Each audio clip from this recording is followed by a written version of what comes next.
ప్రియమైన బిడ్డలారా, యాకోబు తన జీవితంలో ఒంటరిగా ప్రయాణమై తల్లిదండ్రులు విడిచి వెళ్ళినటువంటి సందర్భాన్ని మనం 28వ అధ్యాయంలో మనం చూసుకున్నాం. తర్వాత యాకోబు లాబాను దగ్గరికి వెళ్ళాడు. లాబాను దగ్గర యాకోబును దీవించి ఆశీర్వదించి గొప్ప సంపదతో ఆ లాబాను దగ్గర నుంచి యాకోబు మరలా తిరిగి రావడానికి దేవుడు కృప చూపించాడు. ఆ విషయాన్ని మొట్టమొదటిగా మనం జ్ఞాపకం చేసుకోవాలి.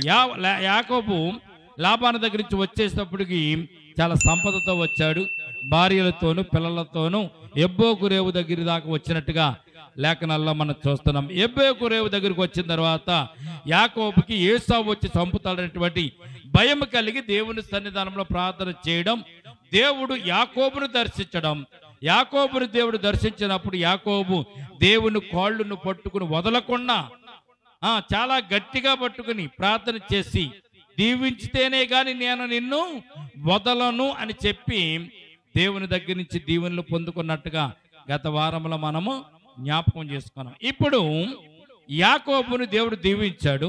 దీవించిన తర్వాత యాకోబు ఆ ఎబ్బోకు రేవు దాటి ప్రయాణమై ముందుకు సాగి వెళుతుంటే అంతకు ముందు సేవకుల్ని పంపించాడు ఏసావు దగ్గరికి. సేవకులు పంపించినప్పుడు సేవకులు వెళ్ళి ఏసావుతో మాట్లాడి మరలా తిరిగి వచ్చి యాకోబుతో చెప్పిన మాట ఏంటంటే, నీ అన్నగారు నిన్ను చంపడానికి 400 మందితో బయలుదేరి సైనికులు తీసుకుని వస్తున్నాడు, తస్మత్ జాగ్రత్త అని యాకోబుతో చెప్పారు. ఆ వెళ్ళినటువంటి సైనికులు యాకోబుకి భయం వేసింది. అయినా కానీ దేవుని సన్నిధిలో ప్రార్థన చేసుకున్నాడు. దేవుని కాపుదల ఉంది కనుక యాకోబు ప్రయాణం చేస్తూ ముందుకు వెళ్తున్న సందర్భాన్ని మనం చూస్తున్నాం. యాకోబు ముందుకు నడుస్తున్నాడు. ఏసావు 400 మందితో యాకోబును చంపడానికి వస్తున్న సందర్భాన్ని మనం జ్ఞాపకం చేసుకున్నాం. ఈ 33వ వచనంలో కూడా ఏసావు 400 మందితో యాకోబుని చంపడానికి వస్తున్నటువంటి మాట మనం చదువుకుని, యాకోబు కొన్నెలెత్తి చూసినప్పుడు ఏసావును అతనితో 400 మంది మనుషులను వచ్చుచుండేరి. దగ్గర పడిపోయారు. ఏసావు దగ్గర పడ్డాడు. ఏసావు ప్రయాణం చేస్తూ యాకోబుకి దగ్గరగా వచ్చాడు. యాకోబు కూడా ప్రయాణం చేస్తూ ఏసావు దగ్గరికంట వచ్చారు. కన్నులెత్తి చూసినప్పుడు వారికి వీరు కనబడేలాగా, వీరికి వారు కనబడేలాగా అక్కడ దగ్గరగా వారు వచ్చేసారు. ఏసావు ఎంతమందితో వస్తున్నాడండి? 400 మందితో యాకోబును సంపాలని కసితో, సంపాలని ఉక్రోషముతో.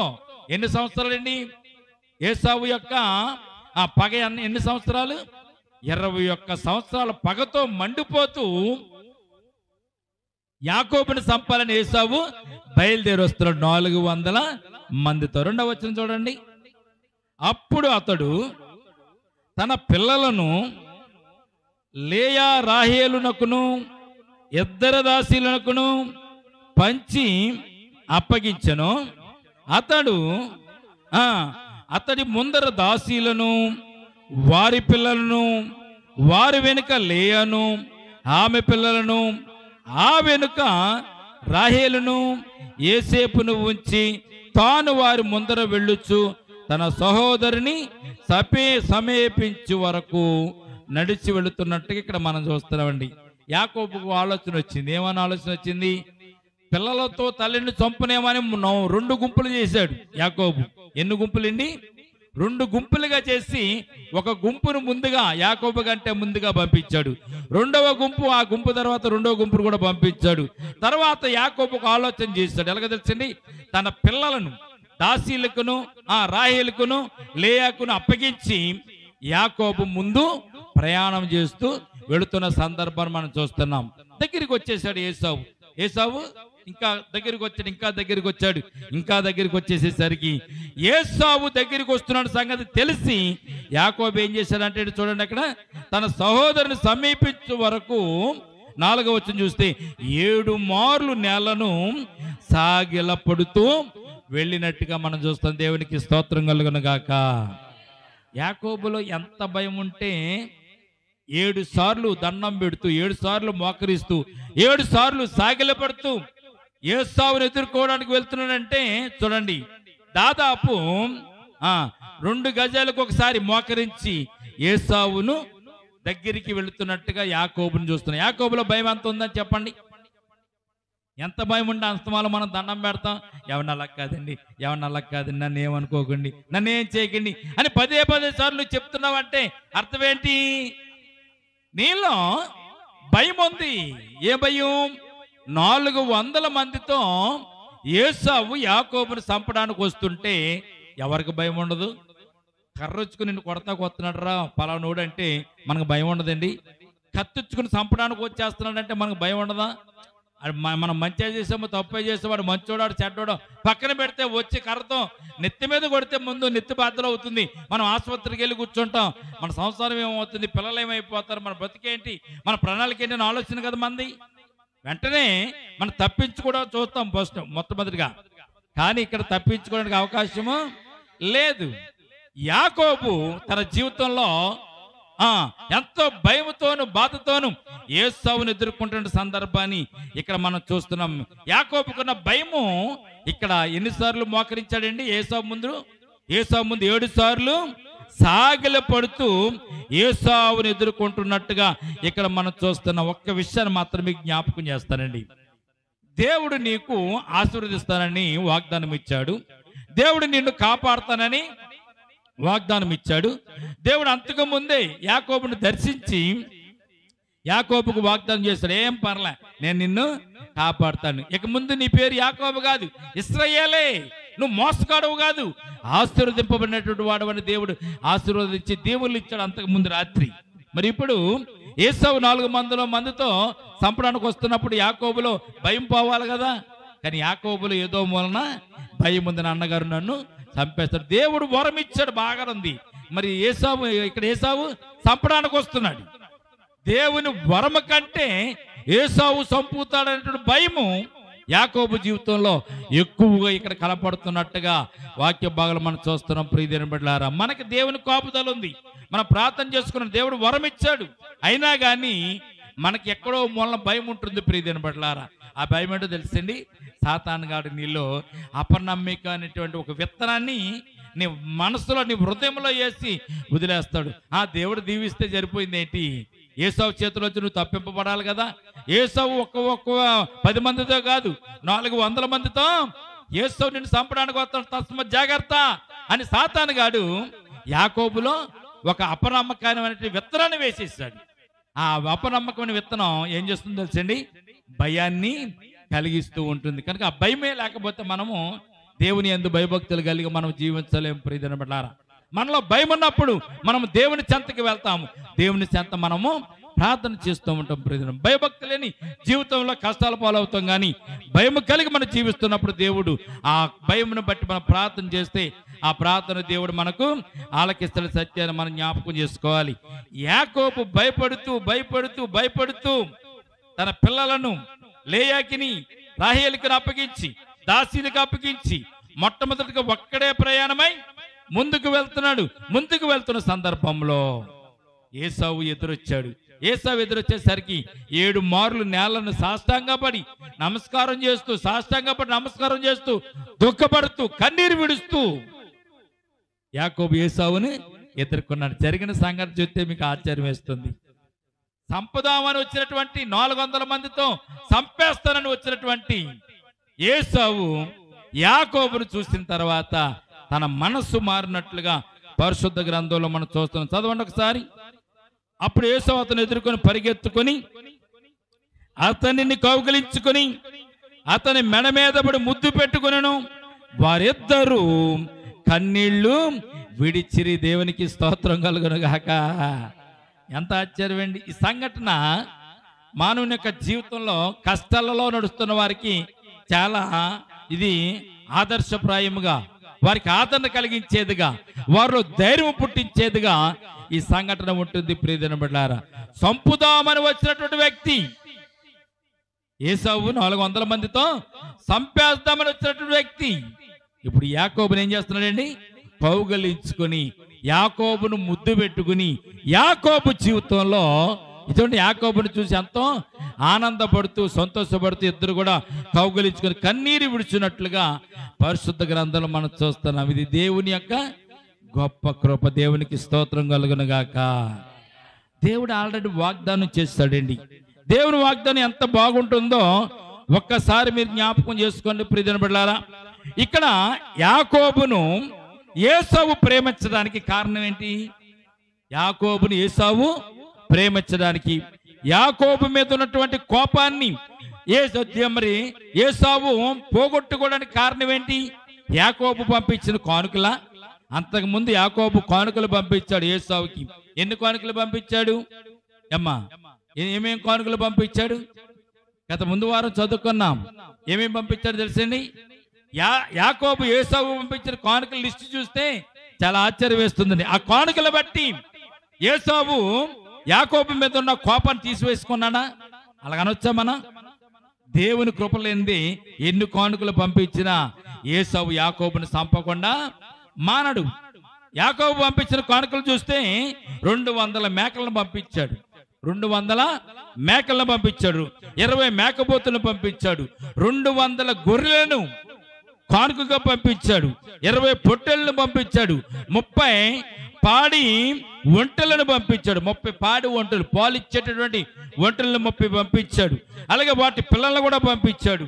తర్వాత పాలిచ్చేటటువంటి ఆవులను 40 పంపించాడు, 10 ఆంబోతులను పంపించాడు, 20 ఆడుగాడిదలను, అలాగే 10 గాడిద పిల్లలను కూడా ఏసావుకు యాకోబు కానుకగా పంపించాడు. ఈ జీవాల యొక్క లెక్క ఎంతో తెలిసింది. మొత్తం ఎన్ని జీవాలను పంపించాడు యాకోబు ఏసావుకి? దాదాపు 580 సాల్తీలు అంటారు. ఈ మేకను కానీ వీటిని కానీ జీవాలను కానీ సాల్తీలు కానీ అంటూ ఉంటారు. ఈ జీవాలన్నీ కలిపి యాకోబు ఏసావుకు పంపించిన జీవాల యొక్క లిస్టు చూస్తే ఇక్కడ నుంచి దాదాపు ఎంత దూరం ఉంటుందండి? కాలేజీ గ్రౌండ్ దాకా ఉంటుంది. అంటే ఈ సాల్తీలన్నీ కూడా నడుచుకుంటూ ముందుకు వెళుతున్నటువంటి సందర్భం చూస్తే 580 జీవాల్ని యాకోబు ఏసావుకు కానుకగా పంపించాడు. అందుకు ఏసావు యాకోబు మీద ప్రేమ కలిగి కౌగులించుకుని పగని విడిచిపెట్టాడా? కాదు కదా. ఎందుకు విడిచిపెట్టాడు పగని? ఏసావుకున్న పగని యాకోబుని చూస్తుంది, కానీ యాకోబుని చూసిన వెంటనే కానీ పగంతా కూడా ఏసావు మర్చిపోవడానికి కారణం ఏమిటి? కీర్తన గ్రంథంలో ఒక మాట చదువుదామండి. చూడండి కీర్తన గ్రంథము, ముందు సామెతల గ్రంథం చదువుదాం. 16వ అధ్యాయము 7వ వచనం చూడండి. సామెతల గ్రంథము 16వ అధ్యాయం 7వ వచనం చూడండి. కానుకలను బట్టి ఏసావు యాకోబు మీద ప్రేమ కలిగలేడు. నీ కానుకలను బట్టి గాని, నీ ఆస్తుపాస్తులను బట్టి గాని, నీ సంపదను బట్టి గాని శత్రువుకి నీ మీద ప్రేమ కలగదు. మరి ఎలా కలుగుతుంది? చదువుతామా? ఒకని ప్రవర్తన యెహోవాకు ప్రీతికరమైనప్పుడు ఆయన వారి శత్రువులతో సహా వారిని మిత్రులుగా చేరు. దేవునికి స్తోత్రం కలుగునుగాక. అంతకు ముందు రాత్రి యాకోబు దేవుని సన్నిధానంలో ప్రార్థన చేశాడు. తన ప్రార్థన దేవునికి ఇష్టమైంది కనుక శత్రువుని మిత్రులుగా దేవుడు చేస్తాడు. ప్రియమైన కానుకలు కాదు, నీ ఆస్తుపాస్తులు కాదు. శత్రువుని మీద ప్రేమ కలిగి ఉండాలంటే, శత్రువుని చంపకుండా ఉండాలంటే, శత్రువు నీ మీద దయ కలిగి ఉండాలంటే దేవుని యొక్క ప్రేమ, దేవుని యొక్క కృప నీ మీద ఉండాలని సత్యాన్ని పరిశుద్ధ గ్రంథం మనకు తెలియజేయబడుతుంది. కీర్తన గ్రంథము 23వ కీర్తన 5వ వచనం కూడా చదవండి. సందర్భంలో 5వ వచనం, 23వ కీర్తన 5వ వచనం ఇందాక చదువుకున్నాం మనం. నా శత్రువులు ఎదుట నీవు నాకు భోజనము సిద్ధపరచదవు. ఎందుకు? దేవుడు కృప చూపిస్తే, దేవుడు కొరడిస్తే ఎటువంటి శత్రువుని చంపాలని, పొడిచేయాలని, నిన్ను నీ తలను నరికేయాలని వచ్చినా కానీ వాడికి నీ మీద దేవుడు ప్రేమను కలిగిస్తూ ఉంటాడు. ఈ రోజున చాలా మంది కుటుంబాల్లో ఇటువంటి సంఘటనలు కూడా జరుగుతూ ఉంటాయి. ప్రియమైన బిడ్డలారా, నిన్ను కొడతాను, నిన్ను చంపేస్తానని ప్రగల్భాలు పలికి ఫోన్లో మన ఇంటి దాకా వచ్చిన తర్వాత మనల్ని చూసేవాడు సంతోషించి నవ్వుకుంటూ ప్రేమను కలిగించి ప్రేమతో వెళ్ళిపోయిన సందర్భాలు కూడా మనము అనేకమైన చూస్తాం. కారణం తెలుసండి, మనం దేవునికి ప్రార్థన చేసినప్పుడు, దేవుని మాట మనం విన్నప్పుడు, దేవునికి ఇష్టమైన జీవితం మనం జీవిస్తున్నప్పుడు శత్రువు కూడా మనలను ప్రేమతోనే చూస్తుంది. శత్రువులు ఎదుట మనకు భోజనం కూడా అయినా సిద్ధపరచడు. 55వ కీర్తన 18వ వచనం కూడా చూడండి. 55వ కీర్తన 18, 50వ కీర్తన 9వ వచనం కూడా చూడండి. 55, 18వ వచనం చూడండి ఒకసారి. 55వ కీర్తన 18వ వచనం. అనేకులై ఉన్నారు. అయినను వారు నా మీదికి రాకుండాను అమ్మా సమాధానం కలుగజేసి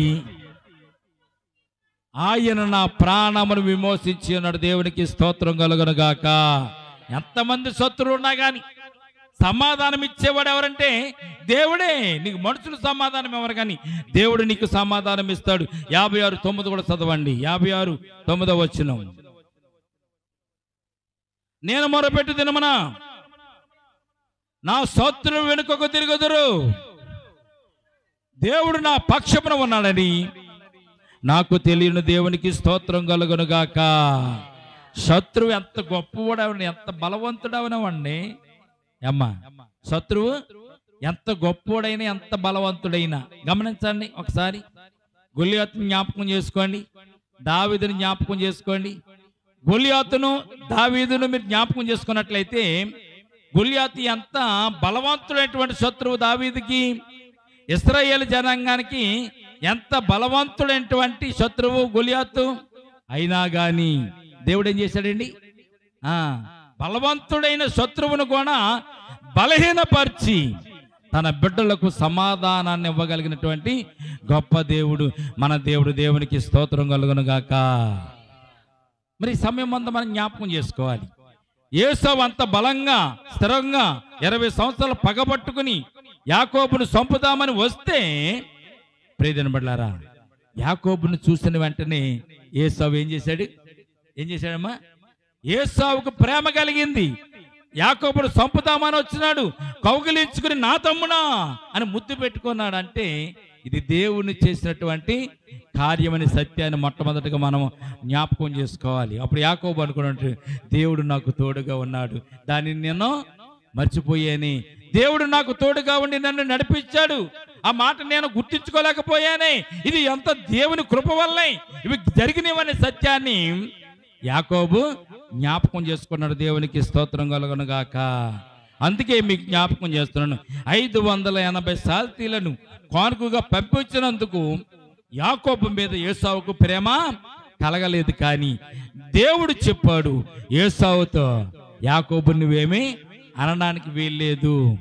ఎందుకంటే లాభంతో చెప్పింది దేవుడు ఏసావుతో చెప్పడా? లాభంతో చెప్పాడుగా దేవుడు. యాకోబుతో నువ్వు మంచే కానీ చెడ్డే కానీ అనడానికి వీల్లేదు. ఎందుకంటే అతడు నా కుమారుడు, నన్ను ప్రేమించేవాడు, నేను అతను ఆశీర్వదించాను, నేను దీవించాను కనుక అతనితో మంచే కానీ చెడ్డే కానీ చెప్పడానికి వీల్లేదు అన్నాడు. అట్టి రీతిగాని ఏసావుతో కూడా దేవుడు చెప్పే ఉంటాడు. లేకపోతే అంత పగబెట్టుకుని వచ్చినటువంటి 400 మందితో సంపాలన వచ్చిన వాడు వెంటనే యాకోబుని చూసిన వెంటనే ప్రేమెంతు కలుగుతుంది? దేవుని కృప అక్కడ వారిద్దరి మధ్య ప్రేమను కలిగించినట్టుగా మనం చూస్తున్నాం. దేవునికి స్తోత్రం కలుగును గాక. ముందుకు జరిగిన సంభావం చూస్తే చాలా ఆశ్చర్యం వేస్తుంది.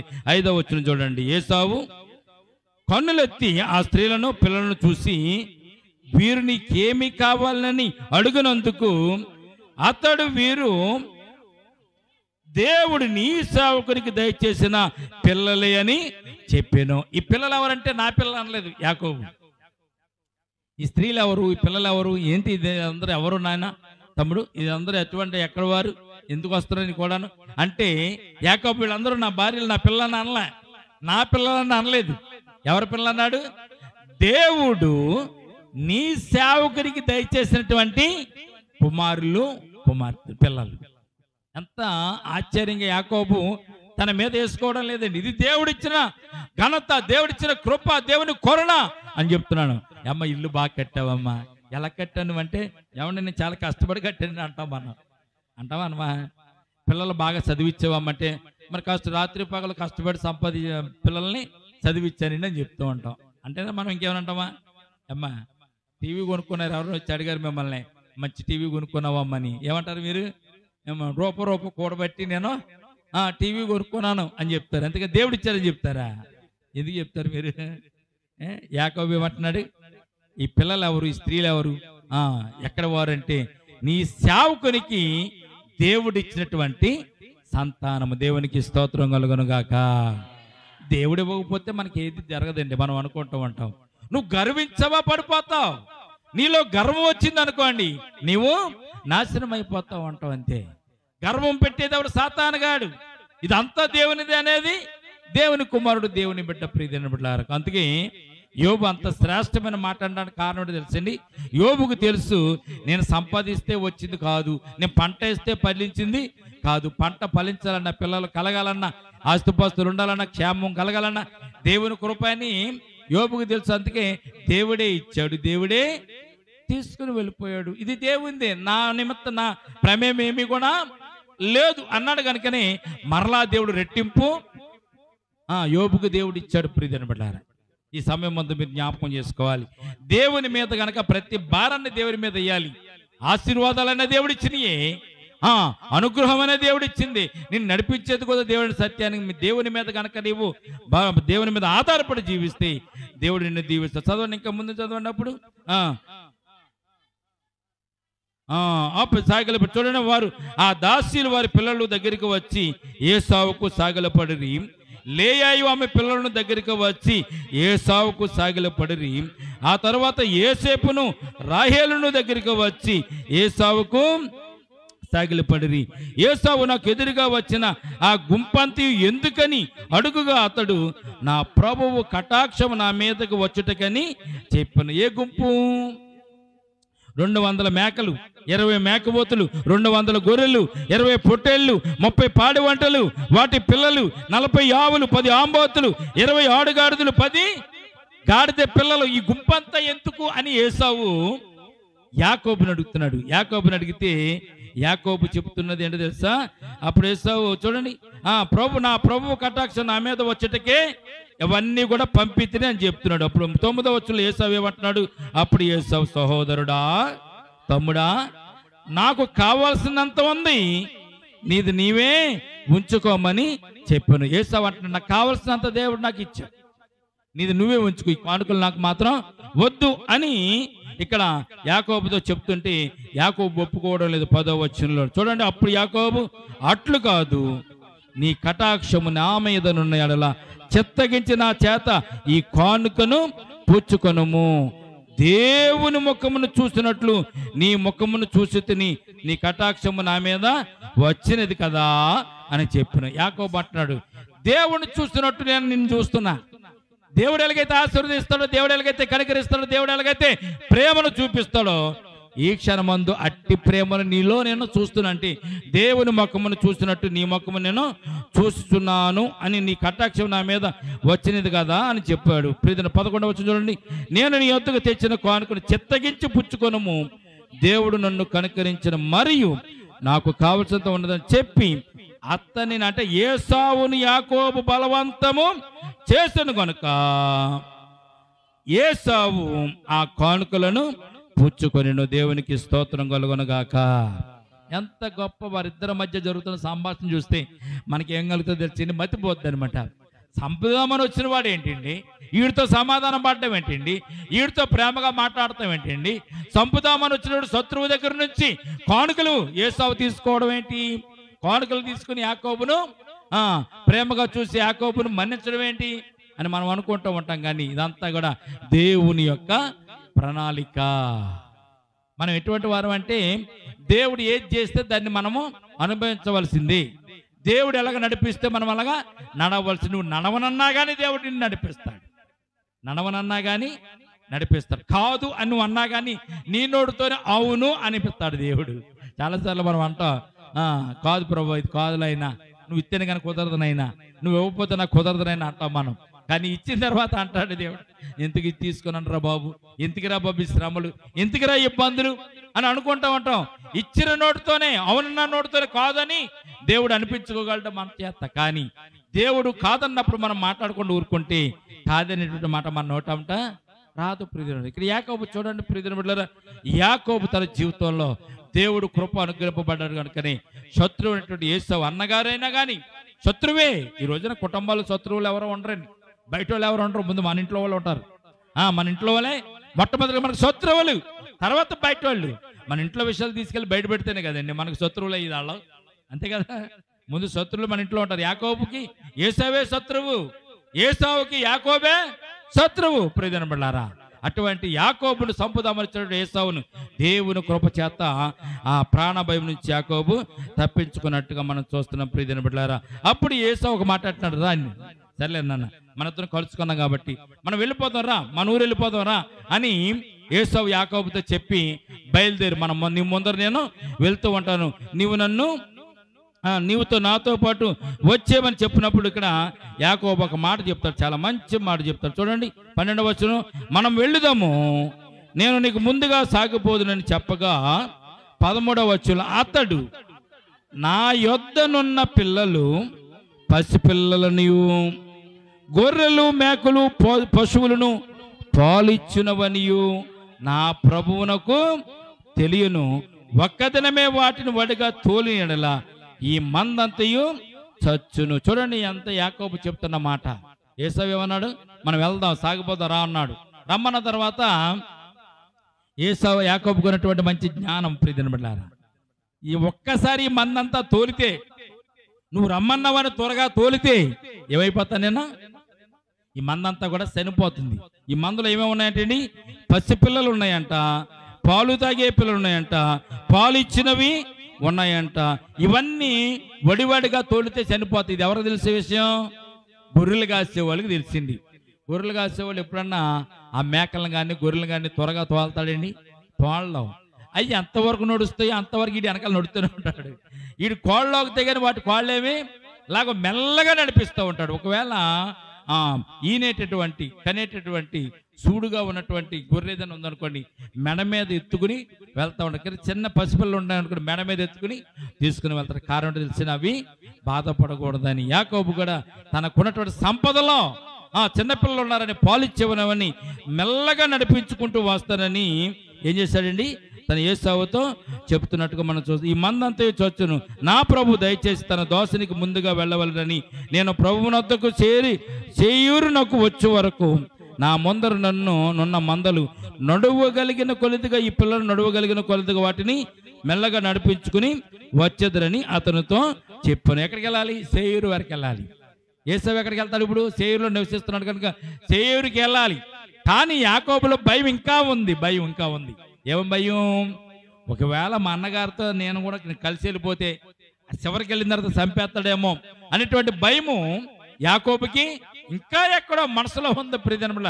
అందుకే ఏసావుతో వెళ్ళడానికి ఇష్టపడలేదు. చూడండి అప్పుడు ఇంకో మాట చూడండి, 15వ వచనం చూడండి, అప్పుడు ఏసావు నీకిష్టమైన నా యొద్దనున్న ఈ జనులు అంటే 400 మందిలో కొందరిని నీ వద్ద విడిచిపెట్టుదునని చెప్పగా అతడు అది ఎలా, నా ప్రభు కటాక్ష నా మీద ఉండనిమ్ము అనేను.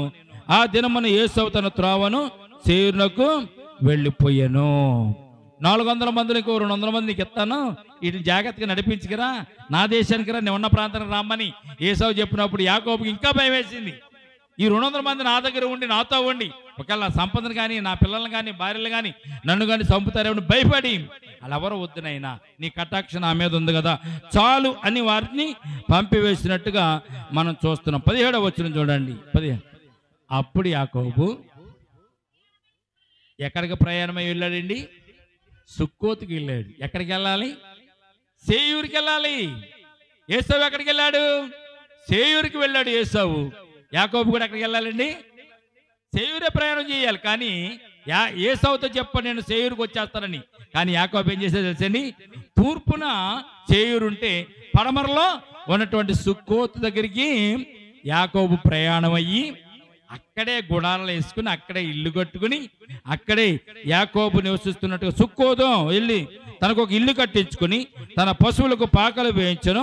అందుచేత ఆ చోటుకు సుక్కోతను పేరు పెట్టబడిన. అట్లు యాకోబు పద్మరాములో నుండి వచ్చిన తరువాత కానాను దేశంలో ఉన్న షెకెము ఊరికి సురక్షితంగా వచ్చి ఆ ఊరి ముందర తన గుడారములు వేసిన. మరియు అతడు తన గుడారములు వేసిన పొలం యొక్క భాగమును షెకెము తండ్రి అయిన హామోరు కుమారు యొద్ద 100 వరలు కొని అక్కడ ఒక బలిపీఠము కట్టించి దానికి ఎలోహేయి ఇశ్రాయేలు అను పేరును పెట్టినట్టుగా మనం చూస్తున్న. దేవునికి స్తోత్రం కలుగునుగాక. యాకోబు జీవితంలో 33వ అధ్యాయంలో ఒక భయాన్ని చూశాడు యాకోబు, కానీ దేవుని కృపను కూడా చూశాడు. ఆఖరికి ఈ 33వ అధ్యాయం ఆఖరికి వచ్చేసరికి యాకోబు యొక్క ప్రయాణము భయముతో కూడుకున్నటువంటి ఈ ప్రయాణాన్ని దేవుడు సుఖమంతం చేసి ఆ ప్రయాణంలో భయాన్ని తీసివేసి అన్నదమ్ముల మధ్య సైక్యతను కలిగించి అన్నదమ్ముల మధ్య ప్రేమను కలిగించి చివరికి యాకోబును క్షేమకరముగా ఒక సుక్కోతుకు నడిపించినట్టుగా మనం చూస్తున్నాం. నిజమేనండి, మన జీవితాల్లో కూడా కష్టాలు, ఇబ్బందులు, ఇరుకులు ఉంటాయి, భయాలు ఉంటాయి, చాలా భయాలు ఉంటాయి మనకి. ఆ భయాలను బట్టి మనం ఒకవేళ దారి తప్పిపోయి కృంగిపోయి కృషించిపోతూ ఉంటావేమో. యాకోబును మనము జ్ఞాపకం చేసుకోవాలి. ప్రియమైన బిడ్డలారా, యాకోబును మనము జ్ఞాపకం చేసుకోవాలి. సంపుదామని వచ్చినటువంటి శత్రువును కూడా మిత్రుడుగా చేసి ఆ శత్రువు యొక్క పగను మార్పించి యాకోబుతో మరి ఏసావు ఎలాగ ప్రేమగా నడుచుకున్నాడు, మన శత్రువులను కూడా అలాగే ప్రేమగా చేయగలిగినటువంటి దేవుడు మనకున్నాడని సత్యాన్ని మనము ఎరిగి జ్ఞాపకం చేసుకొని మనకు ఆపద వచ్చినప్పుడు, కష్టం వచ్చినప్పుడు, ఇబ్బంది వచ్చినప్పుడు యాకోబు చరిత్రను మనము జ్ఞాపకం చేసుకోవాలి. 33వ అధ్యాయం జ్ఞాపకం చేసుకోవాలి. అందుకే కీర్తన గ్రంథంలో ఉంటుంది, నా మీదికి రాకుండా శత్రువుని దేవుడే కాపుదల చేశాడు. 56:9 వచనంలో నాకు దేవుడు తోడుగా ఉన్నాడు కనుకని ఏసావు అంటే శత్రువు నా మీద పగ తీర్చుకోకుండా దేవుడు కృప చూపించాడని యాకోబు తన జీవితంలో రాస్తున్నాడు. ప్రియమైన బిడ్డలారా, మన జీవితాల్లో కూడా కష్టాలు ఉండొచ్చు, ఇబ్బందులు ఉండొచ్చు, అయినా కానీ దేవుడు కాపుదల దయచేసి కృప అనుగ్రహించి మనలను ఆ క్షేమకరంగా నడిపించగలిగిన వాడు మన దేవుడిని సత్యాన్ని ఈ 33వ అధ్యాయం మనకు జ్ఞాపకం చేస్తుంది. కనుక మరి వచ్చే వారం 34వ అధ్యాయం జ్ఞాపకం చేసుకోవడానికి ధ్యానం చేసుకోవడం ముందుకు వెళ్దాం. వచ్చే వారం మరి 34వ అధ్యాయం మీరు చదువుకొని రావాలని ప్రేమపూర్వకం మీకు తెలియజేస్తూ ఈ కొద్ది మాటలు దేవుడు దీవించి మనల్ని ఆశీర్వదించును గాక. ఆమేన్, ఆమేన్. తల్ల వంచండి, ప్రార్థన చేసుకుందాం. ప్రేమల తండ్రి, కృపగల దేవందరములైనా మా జీవితాలు ప్రభా ఎంతో భయంకరంగా వేదనతోను బాధతోను కృంగిపోతూ నేను సాగిస్తున్న పరిస్థితిలో ప్రభునైనా నేను మీరు ఇచ్చినటువంటి ఆదికాండం 33వ అధ్యాయం యాకోబు జీవితంలో ఆ భయాందోళనతో ప్రయాణం చేస్తున్నప్పుడు ఎంతో కృంగిపోయినప్పుడు ప్రభా నీవే యాకోబును ఆదుకున్నావు తండ్రి. యాకోబుని కష్టాల నుంచి తప్పించావు. నేను సంపుదామని వచ్చిన శత్రువును ప్రభునైనా చంపకుండా ప్రభా ప్రేమను అతనిలో కలిగించి యాకోబు పట్ల ప్రేమ కలిగేలాగా ప్రభునైనా నీ కృప చూపించినటువంటి విధానాన్ని బట్టి మీకు వేలాది వందనాలు, స్తుతులు, స్తోత్రాలు తండ్రి. ఎటువంటి శత్రువునైనా కానీ మార్చగలిగిన దేవుడు నీవే. మా మీద పగబట్టిన వారిని, మా మీద కోపముతున్న వారిని, మమ్మల్ని సంపాలని చూసేవారిని ప్రభువా మాకు మిత్రులుగా చేస్తానని వాగ్దానం ఇచ్చావు తండ్రి. ఇదిగో ప్రభు నీ శత్రువు ఎదుట నీకు భోజనమును సిద్ధపరుస్తారన్నావు తండ్రి. నైనా అంత ప్రేమమయుడు, కనికర సంపన్నుడు. ఎవరైతే నీకు ఇష్టలుగా జీవిస్తారో, ఇష్టమైన వారిగా జీవిస్తారో, ఇష్టమైన రీతిలోని వాక్యానుసారంగా జీవించడానికి ఇష్టపడతారో వారి జీవితంలో నుంచి శత్రువులు కూడా మిత్రులుగా చేసేటువంటి గొప్ప దేవుడు నీవే. యాకోబు ఎంతో భయపడిపోయాడు తండ్రి. యాకోబు భయపడి ఎబ్బోకు దాటిన తర్వాత యాకోబు తన అన్నగారు చంపుతాడని 400 మందితో వస్తున్నాడు, చంపేస్తాడని భయపడుతూ ఏసావును కలుసుకోక ముందే 7 మార్లు మోకరించి సాష్టాంగపడుతూ క్షమించమని అడుగుతూ ముందుకు వెళ్ళినప్పుడు ఏసావు దగ్గరికి వచ్చి యాకోబుని ఏమీ చేయకుండా యాకోబును కౌగిలించుకొని యాకోబుని బట్టి కన్నీరు విడిచి యాకోబును క్షమించి ప్రేమతో దగ్గరికి చేర్చుకునేటువంటి భాగ్యం ఇచ్చారు. స్తోత్రములనైనా ఈ రోజున శత్రువు ఎంత గొప్పవాడైనా కానీ, గొలియాతు ఎంత గొప్పవాడైనా కానీ నైనా దావీదు ముందు గొలియాతు నిలవలేకపోయాడు తండ్రి. అది నీ కృపే, నీ కనికరమే తండ్రి.